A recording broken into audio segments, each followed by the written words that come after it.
can you tell us, I'm sorry, about the meeting with President Gustavo Petro? How was it? Was it in a good tone? What are the results? I wish I had more for you. The meeting was just wrapping up as I was walking out here, so I will go in and get a readout from the president, which I myself, or I'm sure he, will provide to all of you directly on Truth Social. But I spoke with the president before the meeting, and he was in a very positive headspace, and he was looking forward to sitting down with President Petro to have a conversation. So we will all see how that went together. Thank you so much, Caroline. What does President Trump mean when he says Republicans ought to nationalize voting? What does that look like in practice?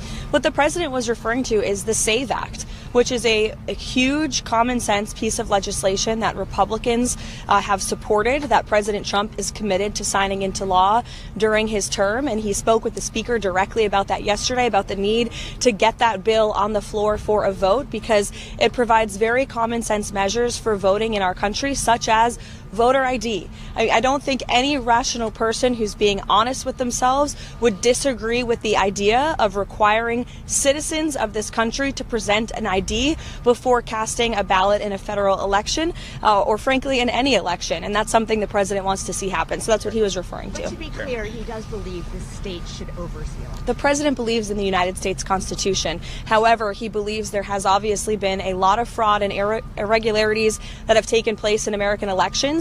And again, voter ID is a highly popular and common sense policy that the president wants to pursue, and he wants to pass legislation to make that happen for all states across the country. And Kelly, just to follow up on that, he said specifically that they should take over elections in 15 states. Can you tell us what he meant by that, what 15 states he's referring to in terms of Republicans taking over elections? Again, what I was just telling you is that with the passage of the SAVE Act, voter ID will be implemented across all 50 states. The president was referring to specific states in which we have seen a high degree of fraud. If you look at states like California, or if you look at New York City, for example, non-citizens are allowed to vote in elections in places like California and New York City. That just creates a system, an electoral system, that is absolutely ripe with fraud. And you cannot deny the fact that, unfortunately, there are millions of people who have questions about that, as does the president. He wants to make it right, and the SAVE Act is a solution to doing it.